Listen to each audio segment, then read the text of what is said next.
All right, I'm Representative John Wills. We're here to start House Study Bill 672 Subcommittee.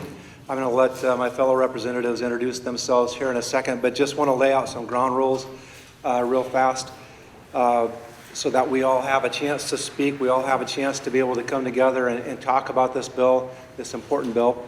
And so what I want to have happen is to not, as we have speakers, let's try to do a pro and a con until we've expired one or the other.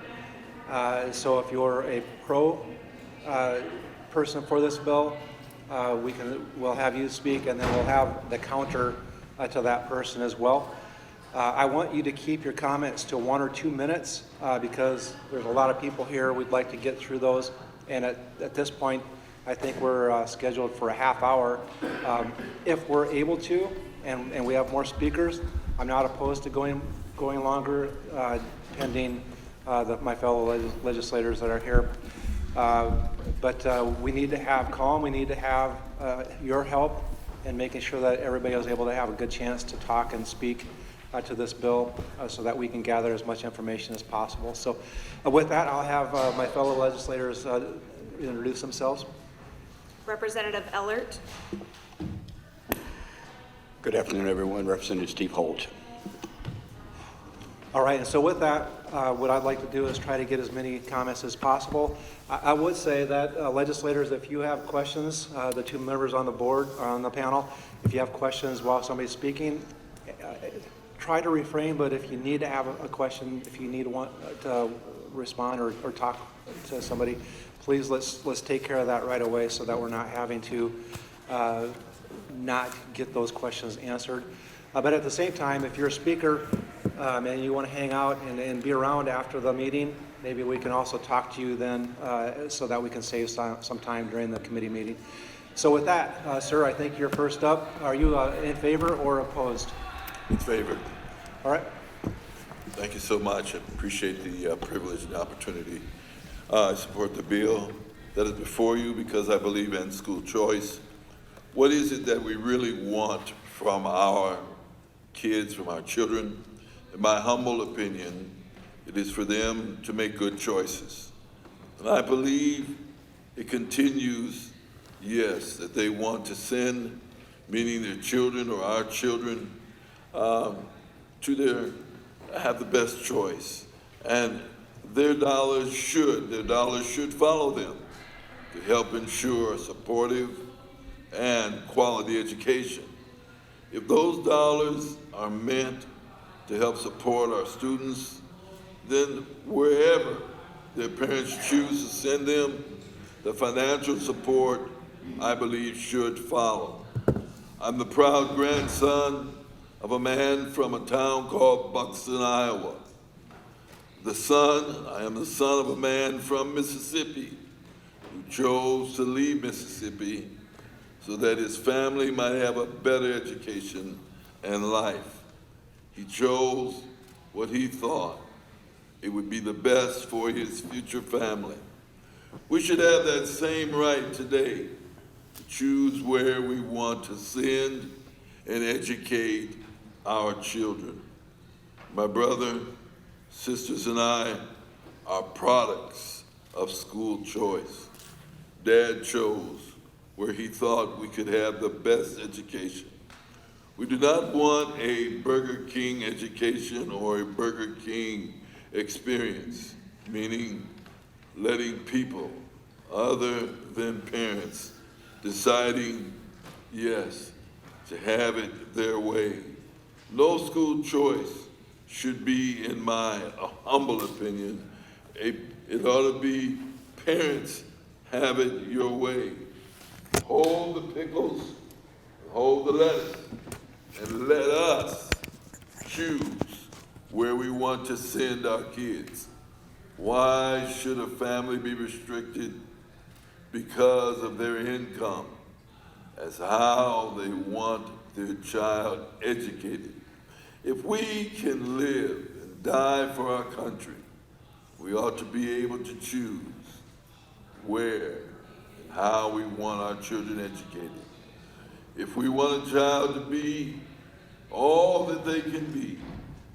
Let their parents choose school choice so that our children can be all they can be in this global marketplace. God bless you. Thank you so much. Thank you, sir. Could you state your name as well? Yes, my name is Keith, Reverend Keith A. Ratcliffe Sr. Amen. I am the Executive Director of Joshua Christian Academy here in Des Moines, Iowa. Thank you. And somebody opposed?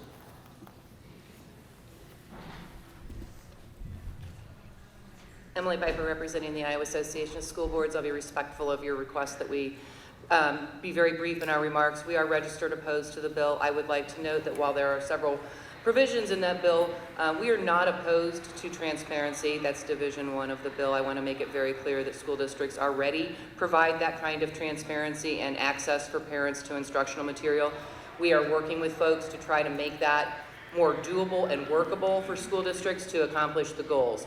We are strongly opposed, obviously, to Division 2 of the bill, which would establish vouchers, educational savings accounts. And I would just point out a couple of interesting facts. Last year, we passed legislation that established charter schools. It was very clear that they were to be public schools and operate as public schools with transparency, both on their budgets, on their meetings, and on what happens in those schools. They'll be receiving, the two that are being organized in Iowa, the exact same amount of money that you're proposing would go to a private school who will have none of those transparency provisions. So if we're going to use taxpayer dollars, and we believe that taxpayer dollars should be transparent and the public should know how they're being spent, then that should apply to all of our schools if that is indeed the route that we're going. Thank you.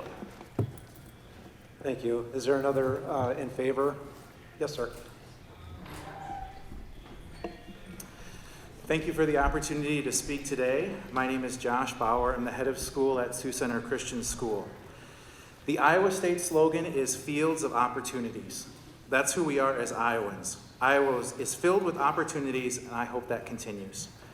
I'm a K-12 public school graduate and had a great experience. My teachers cared about me, and I learned a lot. Then upon enrolling at Dordt University, I learned about other choices in education. These choices were not available to me in my K-12 experience. As the head of school, I see daily the power of families having choices. As I walk through classrooms at Sioux Center Christian School, I think to myself, I wish I could have had these experiences. I believe we want people to have choices and opportunities. As a strong supporter of school choice, I support all choices. We need strong public schools, strong homeschools, strong Christian schools, and others. We need all of Iowa's kids to have a strong education. We also need all of Iowa's families to truly have a choice. It's true that there are choices in education right now, but the issue is access. The state of Iowa currently supports preschool choice through a state program and college choice through the Iowa Tuition Grant. Why is there a gap in support for K-12 school choice using government funds? All Iowa families should benefit from Iowa tax dollars. If a family cannot afford a choice, then they truly don't have one. Education savings accounts are not vouchers that go directly to schools. Rather, they are tools for parents to be able to make choices based on the needs of their children. Parents are the primary educator of their children and should be empowered with the opportunity to choose. Choices matter. If a child's needs are not being met in one school, a parent can choose to enroll them in another. If families have choices on an equal playing field, competition drives improvement. After all, a rising tide lifts all boats. I believe in education, and I want it to thrive. In Sioux Center, I meet regularly with the superintendent of the public school. I respect what he does. We support each other, and we figure out ways to work together. We absolutely know which institutions we represent, but we do our best to keep kids as the focus. That's truly what will make Iowa a state of opportunity. When you focus on kids and not the institutions we represent, when funding is able to follow the child, when families can really make a choice, thriving happens. Choices matter. The choice you make today will have a lifelong impact on kids in Iowa. I encourage you to make the choice to vote in favor of this bill. Thank you. Thank you. Somebody opposed?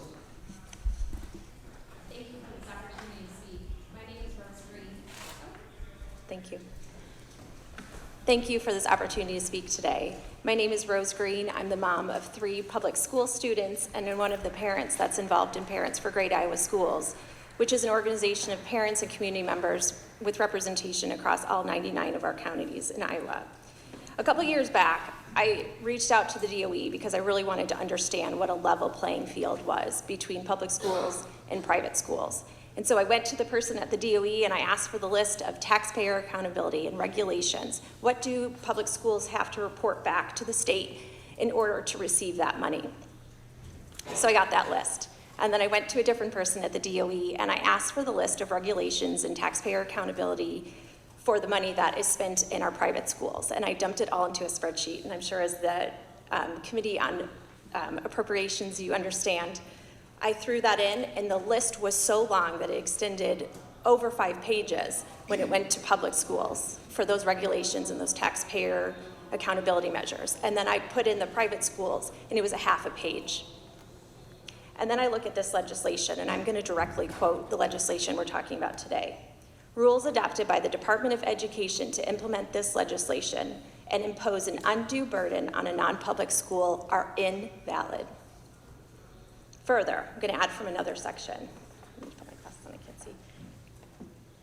can't see. This section shall not be construed to authorize the state or any other political subdivision to exercise authority over any private school to require the private school to modify its academic standards for admission or education program to receive a student first scholarship. There's been a lot of talk this session, rightfully so. I'm a property taxpayer, I'm a sales taxpayer, I own my own small business. I pay a check to the Department of Revenue every year. We talk a lot about taxpayer accountability, transparency, level playing field, fairness. Is that a guiding principle up here at the Capitol, or is that just a talking point that we use when it favors the legislation that we want to pass? And I want to just go further into one more example. There's the STOs, the School Tuition Organization, which is an existing program that's been on the books here at the Capitol since 2006. It's grown 666% in the 15 years since the policy has passed. Okay, so we're cutting taxes right now, which many of us support. We're giving less than inflationary increases to our public schools. Is this an attempt to get a policy on the books? To get a voucher policy on the books for $55 million. Can we afford, considering all the other decisions that we've made this year, can we afford for this to grow 666% over the next 15 years?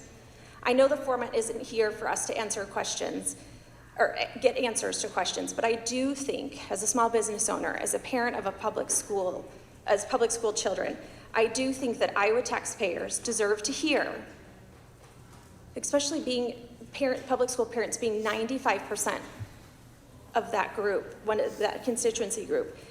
Is this about fairness? Is this about level playing field? Is this about accountability, taxpayer accountability and transparency? I think we deserve that answer. Thank you.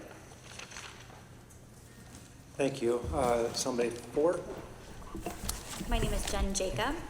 And as a teacher and a mom of 4, education has always been really important in my life. I went through the parochial school system in Dubuque, and then I went on to Iowa State for my undergrad and my master's degree in education leadership. I worked for Ankeny Public Schools for over a decade as a teacher and an instructional coach.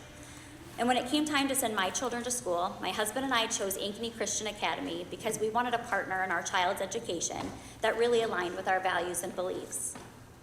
After having our 4th child, Owen, we had to make some difficult educational decisions. He was born with Down syndrome, and we knew that ISEA wouldn't be able to help support his academic needs, largely due to funding. So we moved our children, all 4 of them, to the local public school district so that they could all be together. That was really important to us. After a few years in the public school systems, we did not believe that it was the right fit for our children, and we moved our older kids back to ISEA. This was hard, and we longed for them really all to be together in the same school community. The following year, we moved our 3rd child back to ISEA, and I began homeschooling Owen. Although ISEA wasn't able to support Owen full-time, they were able to work with the local district to have him join as a part-time student. So I was able to do academics at home, and he was able to join peers for some specials for language and speech development, which was ideal for our family. This worked for well over a year until his associate support was removed by the public schools this past fall. And just before Christmas, I began homeschooling Owen full-time. He also receives private speech therapy because we're no longer able to access that through schools. I really long for the day that all of my kids can be a part of the same school community again. ISEA wants Owen to be there. We want him to be there with his siblings, but because of funding, this isn't possible. We know special education is a very separate issue from this today, but together it really makes educational opportunities and options available for many families like mine. Over the years, we've sought different educational settings to best meet our children's needs and our families' values. Our children have been in public, private, and homeschooling settings. I am so grateful for the flexibility to meet my children's needs in these different ways as their needs are needed. We are frustrated that we're not able to do this in the best ways because of funding. Please consider moving this bill forward and include as many children and families as possible so that we can all best support our students' needs and learning and funding not be the roadblock like it is for a family like mine. Thank you. Thank you. And opposed? Good afternoon. My name is Melissa Peterson, and I am with the Iowa State Education Association, and we are registered in adamant opposition to House Study Bill 672. As we are in the Appropriations Subcommittee, I'm going to keep my remarks confined to those elements that are specific to appropriations, in particular Division 1 and Division 2 of this House Study Bill. So a couple of things I'd just like to discuss right off the top is, frankly, how much school choice we have in the state of Iowa currently. I think it's very important for folks to recognize that under the guise of providing all kinds of options to best meet the learning and education needs of our student population, we invest significant resources in public school systems that serve our 484,000 plus students that are currently in our public schools. So that represents 92% of the population. In addition to those students, we also provide more than $70 million from the state coffers already to subsidize attendance at private schools and homeschool assistant programs. That includes special education services we just heard about. That includes transportation services. That includes also school tuition organization tax credits, which, by the way, is a $20 million very, very generous tax credit program that we offer so that folks can make grants and scholarships to families who wish to send their children to private schools. So to suggest that there are folks that cannot send their students to private schools because they cannot afford it, that's exactly why we created the STO program, for example. A concern we have, however, is that there are more than 30 counties, many of them rural, where if you were to create a voucher program, as is done in Division 2, people would not have access to private schools because we have private school deserts. So if you are interested in appropriating additional resources to further enhance our education services, we would ask that you make that appropriation in a fashion that benefits the more than 92% of the student population that we serve here in the state of Iowa. Related to the first division on transparency, the Iowa State Education Association is in support of transparency and accountability. We think that's an important role that our education professionals play in our education system as they work in a collaborative fashion with parents. We do, however, think that they need to have reasonable expectations in terms of recognizing the dynamic nature of teaching as it happens in our school systems. Teaching is not static, it is dynamic, and we need to be able to have the flexibility to ensure that our instruction and our plans are laid out in a timely fashion, but also reflect the dynamic needs of our students. I would also highlight the way Division 1 is currently written, it would have an expense of $27.4 million, which is a financial burden that school districts would have to assume, as there is no additional appropriation being made in the legislation as is laid out. I would also suggest that we already have another vehicle, House File 2499, to address transportation needs that we are working on in a bipartisan fashion that we do not believe will have that appropriation impact. I think I would just like to end my comments on this note. If you do not find my arguments related to the lack of need for a voucher or additional students for a scholarship program compelling, I would strongly encourage you to take the application of Division I transparency and accountability requirements and apply that to your adoption of a voucher program. If you are going to use taxpayer dollars, those institutions that accept those monies, even if on behalf of a student, need to follow the taxpayer's rules. That is the role of government here. We have to make sure that we are accounting for those taxpayer dollars with fidelity. Private schools do not currently do that. And so if we're going to enact this program, please make sure we can account for all of the money that is invested. Thank you. Thank you. And if you'll just hold on a second, I had an oversight. I should have recognized the governor's office. This is the governor's bill. And so I would ask Molly Severn to come in and talk on the governor's bill on the governor's behalf. Thank you, Representative, and thank you, members of the subcommittee. Pleased to speak today on the governor's school choice bill. A strong public education system is vital to Iowa's success, which is why public education is the single largest line item in the state of Iowa's balance sheet, accounting for more than 56% of the entire state budget. For most Iowa families, this money is well spent. Across the state, in every one of our 99 counties, there are strong schools with dedicated teachers who provide more than just textbook instruction.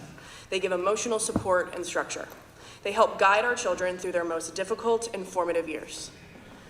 But for some families, their school districts do not fit their values or meet the needs of their child.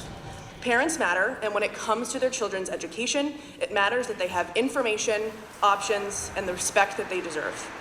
Last legislative session, the governor introduced a sweeping education bill aimed at expanding options for Iowa families, and nearly every one of the proposals was signed into law. But there is still more to be done. To ensure that every child is successful in school, we must provide options, ensure transparency, and engage families in the educational experience. Every school, public or private, should strive to be the best option it can be. When they succeed, Iowa becomes an education destination of choice for families everywhere. I'm happy to answer any questions, and thank you again to the subcommittee for bringing this bill forward today. Thank you. You'll be around for a little while afterwards? Okay, thank you. And so, since we had the governor as a pro, let's have somebody that's maybe opposed.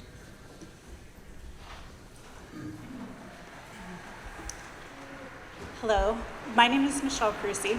I'm a Cedar Rapids teacher librarian and the 2022 president of the Iowa Association of School Librarians.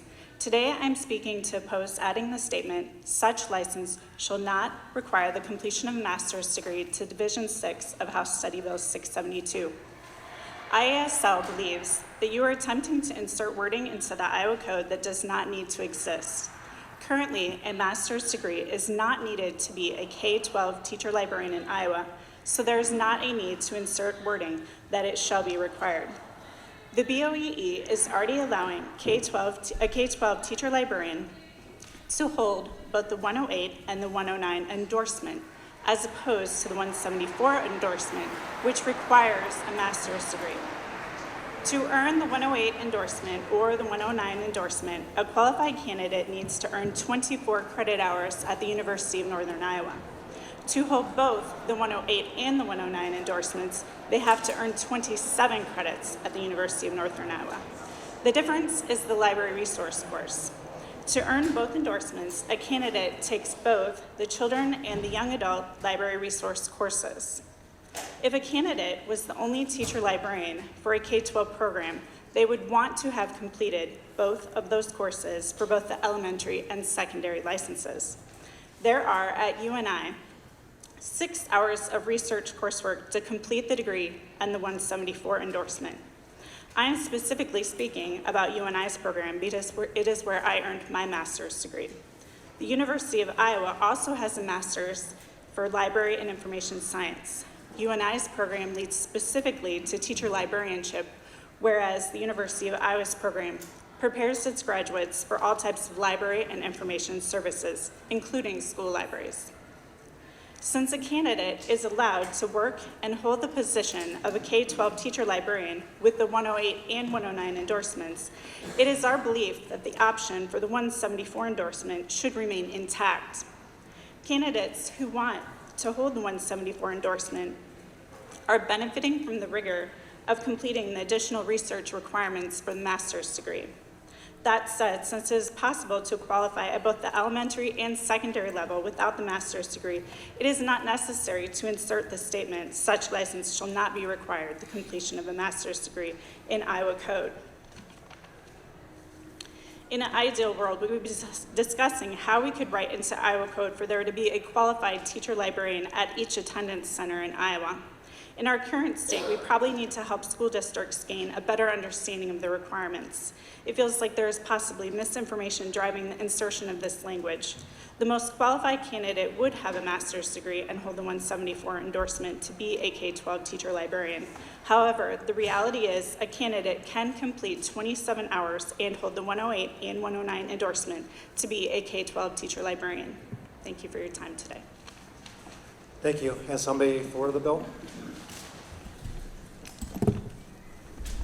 Hi, my name's Nicole Waller. My husband and I are parents of 3 children that attend Catholic schools, but I'm here representing the Catholic Schools Office for the Diocese of Des Moines. I'm a recruiter and director of multicultural programming. I've met many families with a desire to choose a different school environment for their children. They come from countries around the world. They speak many different languages. Yet they're alike in that they're seeking a better educational fit for their families. Families who are looking for a faith-based community, a smaller school size, spiritual leaders for their students, and a student body that's growing in academics as well as the practice of responsible citizenship. I'm going to share some numbers with you that you might not be aware. In the Diocese of Des Moines, we're blessed to have 30% diversity in our system and 15 languages represented. We have 16 schools. 13 of them receive title services. 11 of our schools have an English language learner program. These families have taught me that choosing the best school option in Iowa is very difficult, especially for low-income families. The families I've met are willing to make sacrifices for tuition payments, but I don't mean giving up a family vacation or having a cheaper cell phone plan. Their sacrifices go well beyond that. I mean parents who put off their own higher education in order to afford tuition for their kids. Parents who have put off plans to buy their first home or a newer car. Parents with 3, 4, or 5 children who are making the agonizing choice of deciding which kid will get to go to a Catholic school and which ones will stay in their current situation. Some parents choose to send the teenager to Catholic school, hoping this will give their oldest a better chance at graduating and attending college. And in fact, studies show, for example, Latinos who attend a Catholic high school are 2.5 times as likely to graduate from college. Other parents I've helped enroll will choose their youngest child instead because they're unable to afford tuition for the older siblings. It's true, we offer tuition assistance, and we work hard to make sure our schools are affordable to most families, but it's not enough. We want to ensure that all families, any family, can choose the school system that's best for all their children. I think about during the pandemic, during lockdown, when many Iowan parents were searching for online options because their schools were closed. Some chose our Catholic schools because we did offer a daily online program rather than close completely, even though it meant they would have to pay tuition. And thankfully, those parents could afford that choice.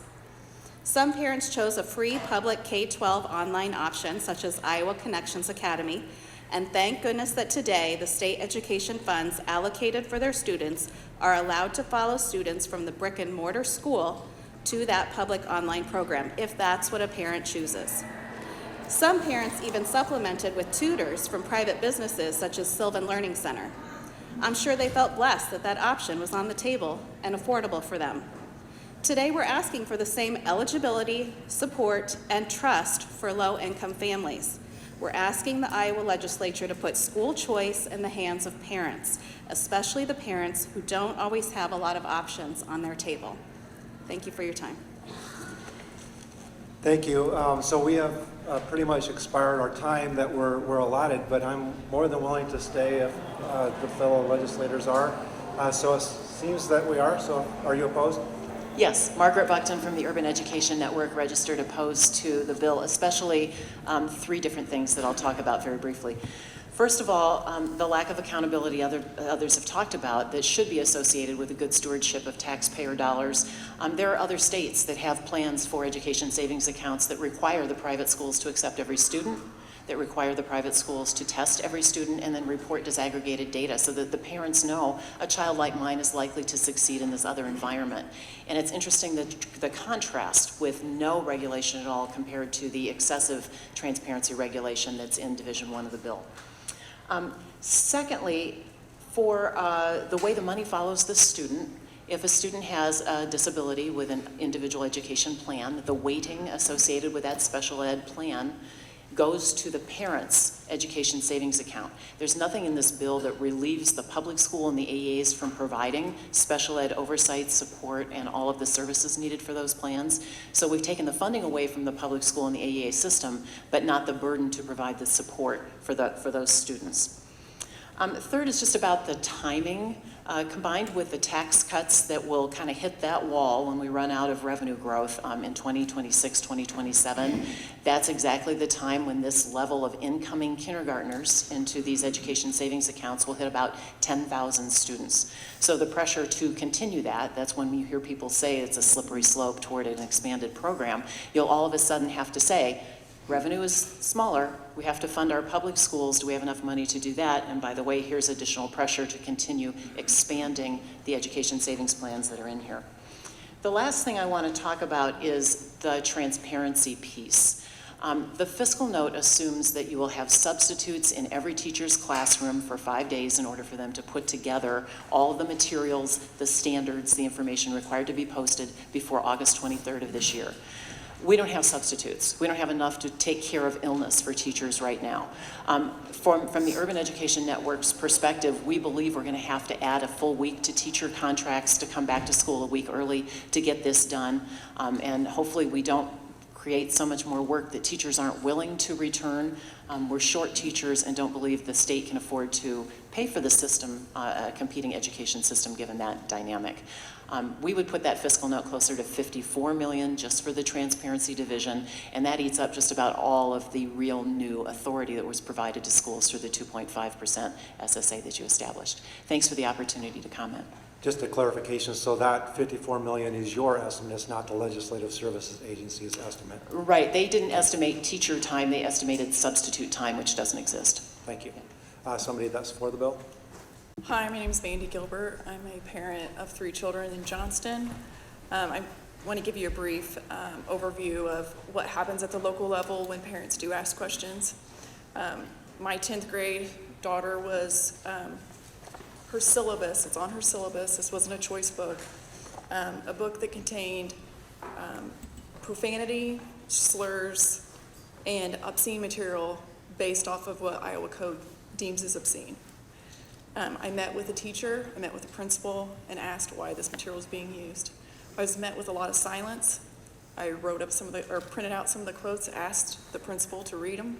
He refused to read them in a group full of 5 adults, but is asking my student and many other students who are unaware to read this book. There was no warning of the content. I just happen to be one of those parents that has a child that brings home content and asks them to review it. It wasn't until I started bringing up legislation that was passed last year, HF 802, and obscene laws, and said, not only is this my opinion, I believe you're going against law. Then I started getting responses from the teacher and the principal. And it was, if I have problems with it, they would introduce different material for my student to read. I was approached by many parents that had no idea their students were reading this until I approached them with it. I asked, what about the other students? I said, well, if you have a problem above this, you have to take it above us. So after our meeting, I thought I was going to get an email, as I was promised, to discuss additional material for my student to read. From the time I first complained to the time I finally decided to withdraw my student was 5 weeks with no communication to me. After my daughter was out of school and I knew she wouldn't be faced with being bullied, I approached the school and the superintendent and said, I want to have communication. Can you put me on the school board agenda to discuss why a teacher would pick this kind of material for students to read and zero discussion with parents? That previous board, which has been replaced, decided to not put me on the agenda and instead put me through their book review curriculum that I was told hasn't been used in 10 years. I went through that process. I was respectful. I did everything I could at the local level. I expressed my issues with this stuff, that we teach our kids to love their country, to love each other, and to love their God. And those values are being eroded at their day, every day they go to school. I even had teachers come up to me and say how brave I was to approach this, that they appreciated my comments. We were forced to have a second meeting where then the teachers get together and say why they brought the material to light. The teachers were not happy that I brought this up. They moved us to a larger room. A school-sponsored activist group was notified by the teachers at our school district to attend. For an hour, I had to sit and listen to students and parents, not even in our community, label us as book banning racist. I never asked the books to be removed. I asked for teachers to not use it for direct instruction in a required class to graduate. The only good thing that came out of that, besides the media being there, that the teachers also contacted, and they've done stories on our family for being racist, that the committee did say we will do a better job at implementing transparency. Ma'am, if we could have your comments directed to the bill at hand and why Sure. you think that. This just is talking about the transparency, what's really going on at the local level. Anyway, we'll just say that the educators help support some of the backlash that our family received just because we brought this material to light. So that's how my tax dollars are being spent. I do not feel comfortable sending my kids back to a public school after the scrutiny we've gotten from the community and from educators. So I'll go on. Last year, when divisive concepts legislation was passed and person learning and choice on masking was implemented, many parents were hopeful that the divide pushed on our children at public schools would end. But a year later, evidence that schools are not abiding by the laws, teaching controversial authors as history and social studies would end. But we see that this is still happening. Teachers believe they get a pass to handpick material for our children to read that is identified as obscene by law. Educators asking students their preferred pronouns without parent knowledge. The response is always the same from the district. We are abiding by the Department of Education guidance. There are educators discussing ways to skirt around laws. At the same time, there are teachers that are silenced and feel their livelihood is threatened if they speak out. Many have left or will leave, and the real reason why is never communicated. They've reached out to many of us parents about these issues. Clearly, legislation gets passed, and it has little effect on what the schools are teaching, going against the very intent of legislation. The process to report is complicated. After dealing at the local level, then getting in the runaround between the Board of Education examiners, the Department of Ed, our feedback that says you need to do X, Y, and Z first, then get a response that says everyone's in compliance. I've heard many politicians say they believe in local control and don't want high-level legislation. Many parents have handled this at every step of the way at the local level, only to get ridiculed by the same people our taxes fund their jobs. Real local control is called parenting. No district administrator or educator lives with my children. Here's their worries, their ins and outs of the days. Here's their confusion on what's being taught that is contrary to our morals, the laws in this country, the bullying by students, the constant tear on their self-esteem every day. Large public schools are not for everyone. Some students need a different environment than what the state can assign to them. Some need smaller schools. Some need their faith incorporated into the day. Some need the co-op homeschool group to thrive in. Since moving our student out of public schools this year, not only has she been challenged and has thrived academically, her emotional well-being has been the best we've witnessed in years. She's less reclusive. She's become a better sister, a daughter, and has thanked us for sacrificing so much to place her at a new school. This is coming from a student that has not been raised in a broken home or suffered in poverty, but still was negatively impacted by COVID in the school's environment she was previously attending. Can you imagine the impact of passing school choice to families that may have broken homes and live in poverty? Finally get the opportunity to best fit the needs of their student. Please support legislation for a local parent choice with tax dollars to best fund the educational model for their children. Thanks. Thank you. Somebody opposed?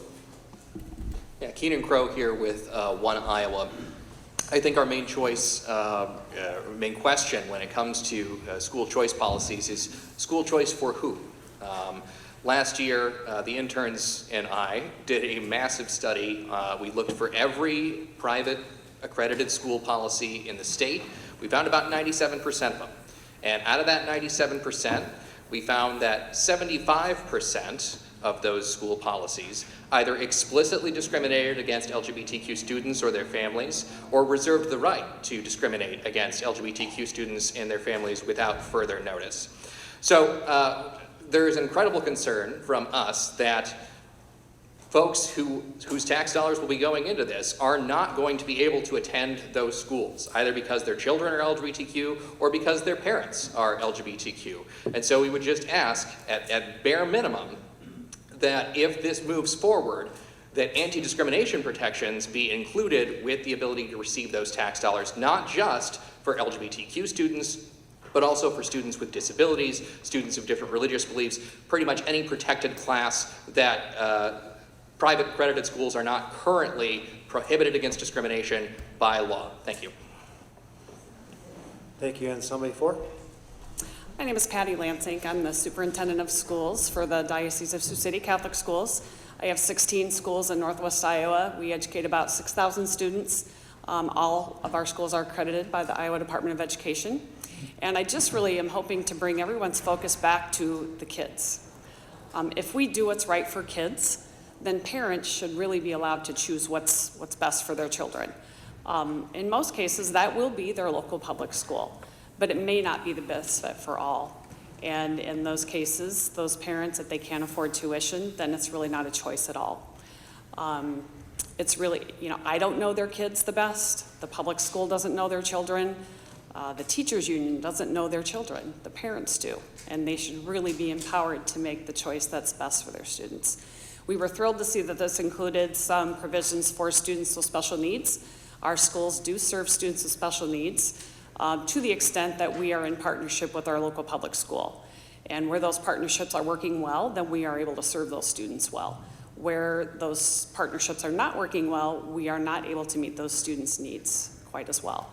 And so we've entered into a partnership with a local university to be able to train our students or our educators and our administrators in how to serve students with special needs better, given our current resources and staffing. So again, I urge everyone to remember it's really about the kids, it's not about us. And thank you for your service and for our time today. Thank you. And somebody opposed? I'm Connie Ryan. I'm the Executive Director of Interfaith Alliance of Iowa and Action Fund, and we are opposed to this legislation and are always opposed to the concept of vouchers. We have opposition to some of the other divisions as well, but I'll stick to vouchers for now. It is the responsibility of the state to provide a good, adequately funded public education system available to all children. As elected officials, that is your responsibility to ensure. We believe strongly that taxpayer dollars should not be diverted to pay for personal choices.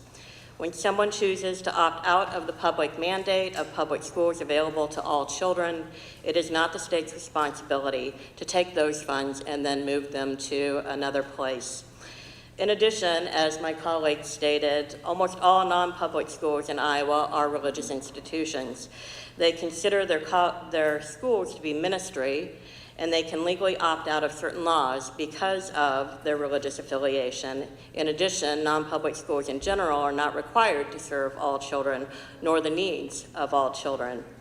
Appropriating public dollars to further religious ministry and to support private schools that are allowed to discriminate and do not have to serve the needs of certain children is simply wrong. We ask that your priorities and attention be realigned to address the very real educational needs of our public education system, which is about the schools, is about the students, it is about the children. And the public schools, we as a state are actually responsible to support and adequately fund. Please oppose this legislation. Thank you. Thank you. And somebody pro?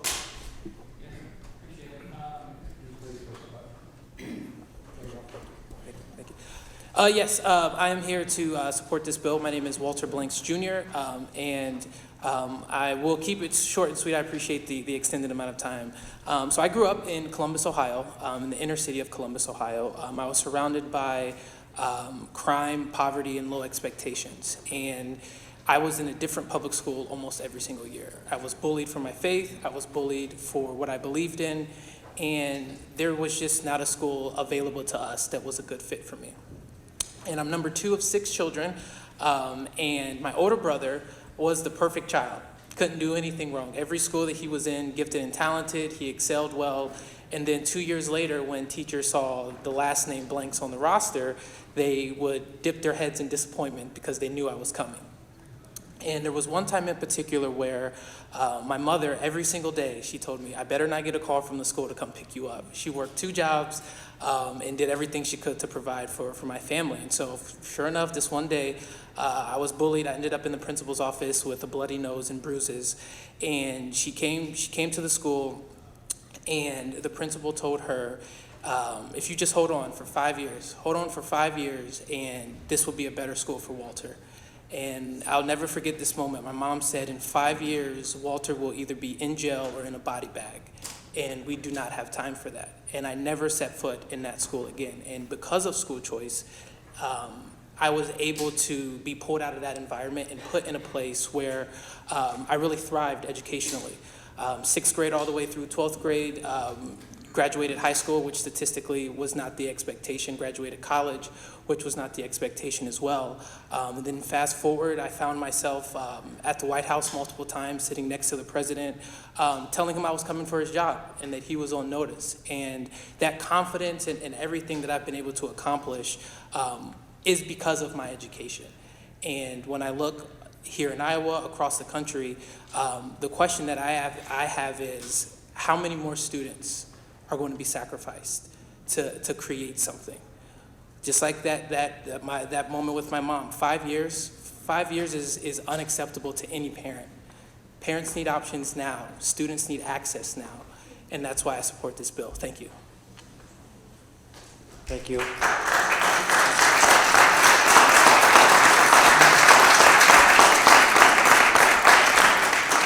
Someone opposed? Yes, good afternoon. Thank you for the opportunity to share comments. My name is Kelly Sawyer, and I am a senior policy advocate with Common Good Iowa. I'm also a parent of a child in the public school system and a member of a local public school board. Common Good Iowa opposes this legislation. This legislation undermines Iowa's longstanding commitment to the principle that adequately funded, quality public schools give every student an equal chance in life, no matter their race or their zip code. In the name of transparency, this legislation obscures the vision of public schools to meet the needs of every student. It panders to the emotional, narrow, and uninformed attacks upon professional educators for whom transparency and openness already are required. Our schools must offer our students an environment to explore and understand a world of diverse cultures and rich, if often unpleasant, history. Shielding students from these realities will not prepare them to achieve and lead in the real world. This bill will suppress critical thinking and challenging discussion. It will deny our students opportunity. Oddly, little, if any, transparency is required of private school use of public dollars. Taxpayers deserve to know how every dollar is spent, just as they do with public schools. Vouchers are a bad policy. This bill does nothing more than divert public dollars and control to private entities.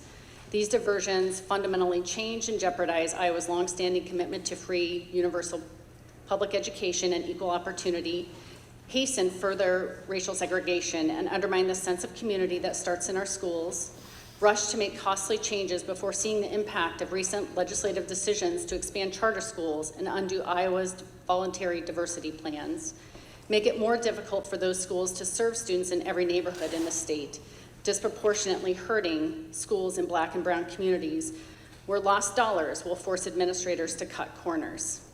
Choice is not an issue in Iowa and never has been. Parents already may select a private school, homeschool, or open enroll to another district.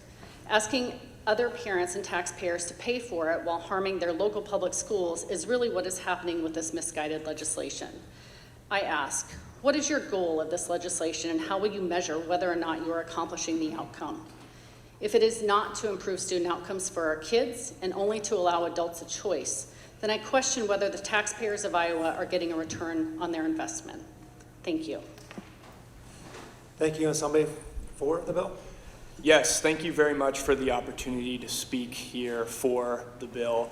My name is Nathan Cunneen, and like my friend before me, I am a former student who benefited from school choice directly. For 11 years, I received the Florida Tax Credit Scholarship. And my story was a little bit different. I actually started off in private school, in a school that invested in me academically, who met my values and had a really, really wonderful experience. And for 8 years, I enjoyed that before begging my parents to let me transfer to our extremely large local public school so that I could go off and be a sports star. They finally allowed me to give up my school choice scholarship for that opportunity, and very quickly I realized what a mistake that had been. Because although that public school was one of the best ranked in the entire state, it just wasn't for me. I felt lost in the giant sea of people. I struggled emotionally, academically, socially, ultimately begged my parents to let me return to private school, but we couldn't afford it. So again, we needed the help of the school choice scholarship. So one of the things that I say often is that school choice saved me twice, but for millions of kids and thousands of them right here in Iowa, they never even have that opportunity once. So I would like to ask the question is, what is our purpose with education? Is it to fund a given institution, or is it to promote student outcomes? Because the evidence very clearly shows that school choice boosts student outcomes. In my home state of Florida, if you spend 4 years on the tax credit scholarship, you are 99% more likely to go to college. That was me. I'm the first graduate of college in my family. We also have evidence that shows that school choice improves the quality of public schools by inducing competitive factors into the marketplace, but even potentially further than that. Wouldn't you want everyone in your school to want to be there? Isn't the most fulfilling and enriching environment for learning a situation where every student is voluntarily desiring to be in that classroom? That's what made the difference for my education, is every day I went to school, I couldn't wait to get into the door, to go to math, which, is a debate as to why I liked that. But the conclusion is we just talked to many students right outside these doors, and we asked them what their dreams were. And we heard veterinarian, I want to be a doctor, I want to be a teacher, I want to be this or that. And at the end of the day, those dreams are easily achievable when every student has the education that meets their individual needs. And our priority should be guaranteeing that they can access that, not funding any specific institution. Thank you very much for your time. Thank you. Somebody opposed? Yes, thank you for this opportunity. My name is Shanda Karstens, and I'm a parent from Panora, Iowa, and I really regret not grabbing my glasses. Rural Iowa kids having access to a world-class education is what has always set Iowa apart from other states. Growing up in the small town of Early in northwest Iowa, I had no idea what a privilege it was to have such an experience, such as learning how to play the violin in 5th grade. I am married to a public school student from the farm community of Bagley, Iowa, who is now the CEO of the largest cooperative in Iowa. Thanks to his rural Iowa public education roots, he is able to have this dream job.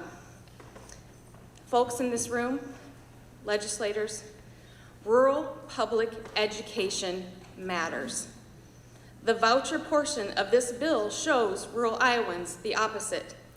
This bill says, yes, rural public school student, your education matters, but not worth the full investment you used to be. We're going to share this investment with private entities too. A private school that most likely isn't even near you. A private school that can privately fundraise to save their favorite teacher, or privately fundraise to recruit the next best athlete or coach. A private school that can turn away students, that can legally discriminate against students. A private school that may be based, not even Iowa, out of state, that can hide money or siphon money back to the politicians who got them this money. That's who is worth our investment now. You see, rural Iowa student, these private schools don't have the same rules that you do. They have a competitive advantage handed to them by the Iowa legislature. I was recently with a group of about 40 Iowa farmers. I was encouraged to hear how many of them thought vouchers were a bad idea for their community, and how frustrated they were with what was happening to public education in Iowa. Our rural communities know our public schools are our heart and soul. Rural community leaders know when they are getting the short end of the stick, And they know this bill doesn't improve education in those small communities. I know Panorama, the rural district that we're in. They're too large to qualify for the money that would be in this bill that you hoped would ease the burden on these small communities. I urge you to vote no on this legislation, and if you can't find it in your heart to vote no, at least don't give these private entities a competitive advantage with separate set of rules. Fair is fair, Iowans. Please do the right thing. Thank you. Thank you. Somebody for the bill? My name is Rochelle Skivout, and I would like to have you consider supporting school choice. I am blessed to be able to homeschool my 6 kids, my oldest of whom has special needs, which is actually what drove us to homeschool. I have a background in special education, and she wasn't going to get the help she needed at the public school. And I felt like with my background, I was more able to help her at home. But it has been a struggle because doing so means we live off of one income. And that means, we either do dual enrollment to get the therapies that I'm not able to provide, which is very hard when you're homeschooling 6 kids because it means you're there multiple times a day sometimes because it runs according to their schedule, which is totally understandable. Or it means you're really scrimping to try to pay for those private therapy services. And I'm very thankful that my husband works very hard, and we've been able to do that. And I would love to see you support school choice and even expand it a little bit to provide other people the opportunity to do that. My kids are thriving, and I'm very thankful for that opportunity, and would love to see other people have that opportunity as well. So thank you for your time and for extending your time since we went over. Thank you. Somebody opposed the bill? Yes, my name is Pete Hurd with the Iowa Federation of Labor, AFL-CIO, and I do appreciate you extending the time to everyone today. I'm just going to stick to 2 brief points on, because this relates to this committee, but when we have public money and we appropriate it in the community, we should be having proper oversight and we should be having proper accessibility for everyone. Without the proper oversight of local elected officials in the communities who can look after that money and look after the interests of those people in those communities, we're opposed to that. And also the accessibility feature where some kids just aren't going to be able to allow to use these in these private schools. And because of those 2 reasons alone, we feel this is a problem with appropriating money like this in the community. Thank you. Thank you. And then somebody for? Yes, hi, my name is Samantha, and I am from Carlisle School District. I have a daughter who is in high school, and I'm also a previous school board member, and I am in support of this bill. I think it is a positive for both sides, and here's why. Obviously, school choice gives parents the choice, and I would like to see this bill expanded even more. But at the same time, I heard that the school districts, this is the #1 line item in our budget, and I guess my question is, don't we want that to be better? We want to improve the school system, and I think that this does that because it includes an opportunity for there to be more accountability and competition. As a school board member, we sat and reviewed students that were open enrolling to other districts. And my question was, why are they open enrolling? And the board didn't care. The question wasn't explored. And my question is, why aren't we asking these parents why they're leaving the district? Don't we want to know what we can do better to keep them? And that's not an interest because there's no money tied to it. In addition, I hear working through the process with some book issues, the experts, listen to the experts. No one's listening to the parents. And with all due respect, I'm pretty sure that I'm the expert for my child, and I do believe my voice should be heard. So this bill is really encouraging to me that we are taking the step to not only give school choice, you've heard so many different speakers of school choice being a positive impact in their lives, but I also think it's going to improve our current public school system. My daughter is a junior in high school, and so I'm almost done, and I can easily walk away and look the other way, but I can't because I'm a patriot and I care about the generations to come. So please support this bill. Thank you. And then somebody opposed? Yeah, I'm Dave Dotton, representing Rural School Advocates of Iowa. We're registered opposed to this bill. I'm just going to save some time and cover the first two divisions. The first division on transparency, community school districts are open and supportive of transparency. They already do a lot of the things that are being expected. However, as this bill is currently written, is extremely prescriptive. There are things in there that are going to, for instance, a sortable clause, that's going to cost dollars for a program and to train people to do it.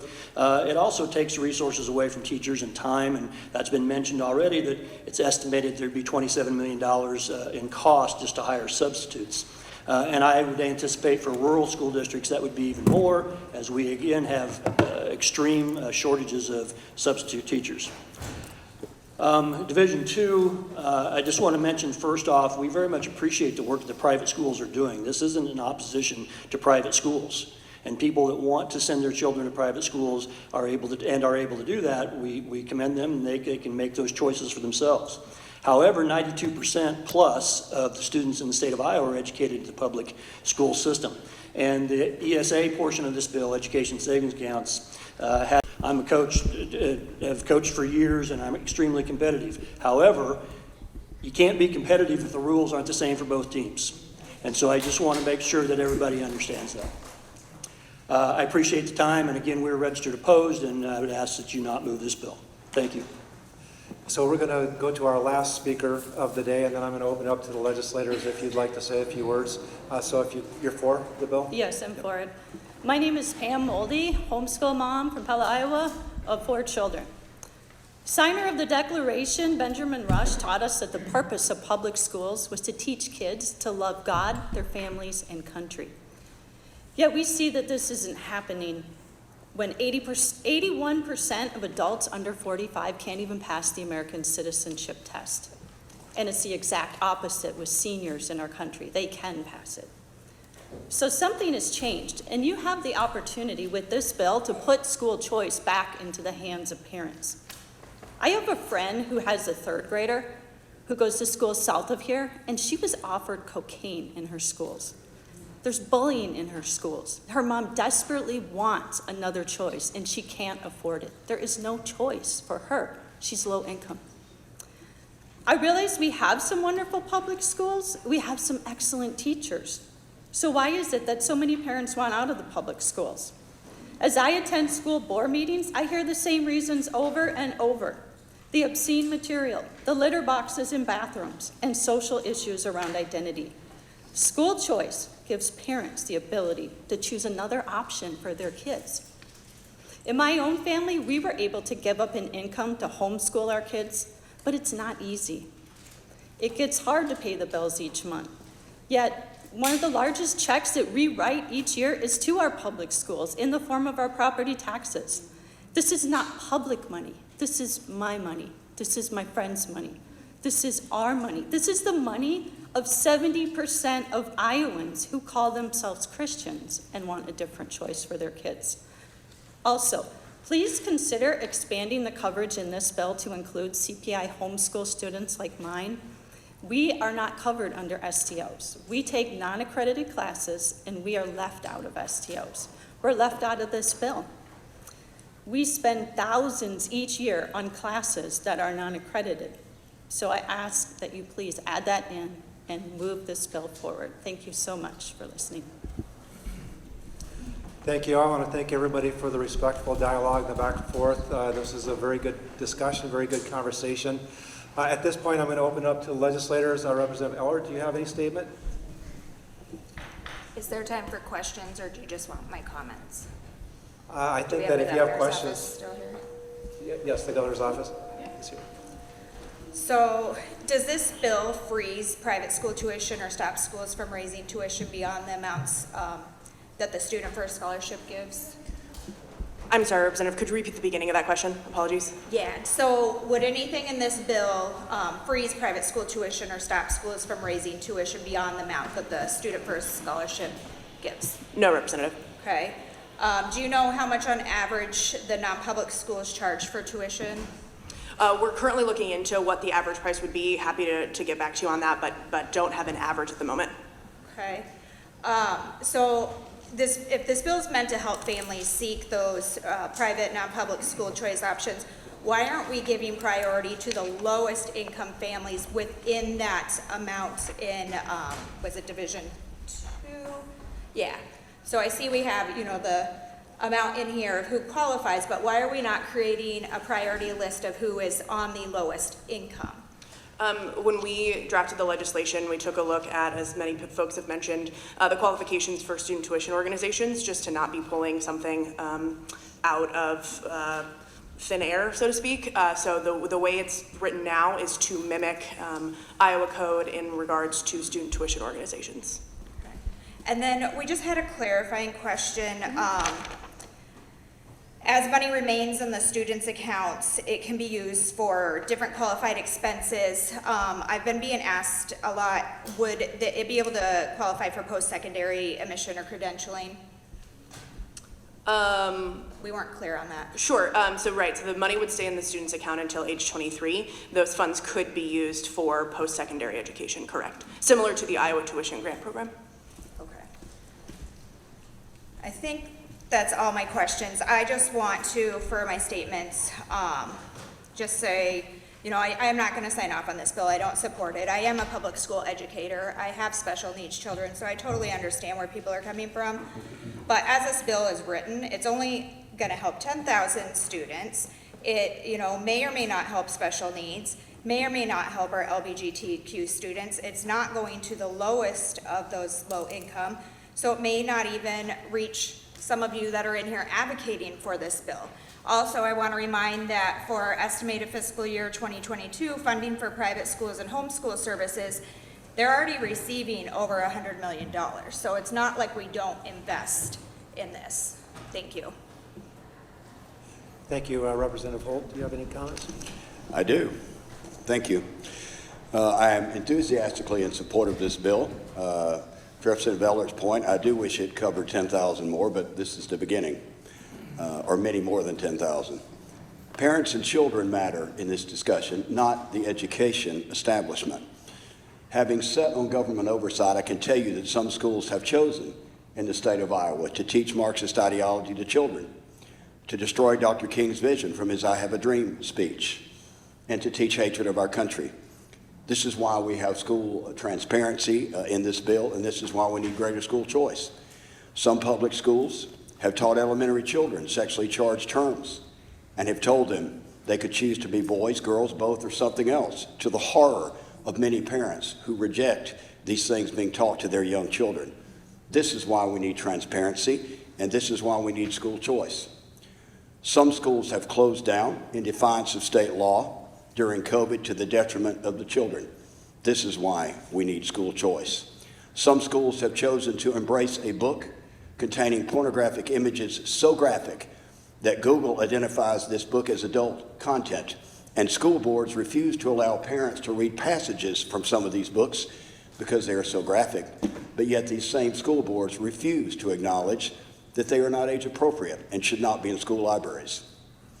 The media, sometimes in this discussion, acts as if we're talking about To Kill a Mockingbird, but we're not. This is why we need school transparency, and that's why we need school choice. My wife is a public school teacher. I would not support anything that will destroy public schools. However, the adamant opposition to this bill reflects a fear of competition that should be profoundly disturbing, because it reflects, I think, the necessity that we get this done. So I enthusiastically support this bill. Thank you. Thank you. I'm just going to go back to the very beginning speaker 1 second and just ask a question. The gentleman from Joshua Tree, could you tell us what's the racial makeup of your school? I seem to remember I saw that somewhere. Racial makeup of our school is about 65% minority and about 35% in regards to Caucasian majority. Thank you. I asked that question because I think it's really important. It's about the student. It's about the kid. Exactly. It doesn't matter who the kid is or where they're from. But I really like that story. I like the story of the Joshua Tree Academy and all the things that you're doing, all the good things you're doing at the academy for the kids. I'm a local control person. I believe in local control. I can't think of a more local control than the parent. And so I really look at it that way. It's plain and simple. We've heard a lot today about these vouchers, which this is not a voucher program, it's an educational savings account. There's difference. Voucher is thought to be an evil word, and so that's why they're using voucher instead of educational savings account. But it's talked about as being very damaging to schools. And I would challenge anybody to show me a school that's been damaged by any educational savings program, even any voucher program in the entire nation. Show me one school. Now, I come from Northwest Iowa, right north of Sioux County. Sioux County has more, in my mind, I haven't done the research, but more private schools per capita than any place else in the state of Iowa. I challenge anybody to show me which public school has closed down in Sioux County because of the private schools. And so because of that, I'm going to sign off, and I'll be very happy to sign off on this bill today and move it forward to the committee. Thank you.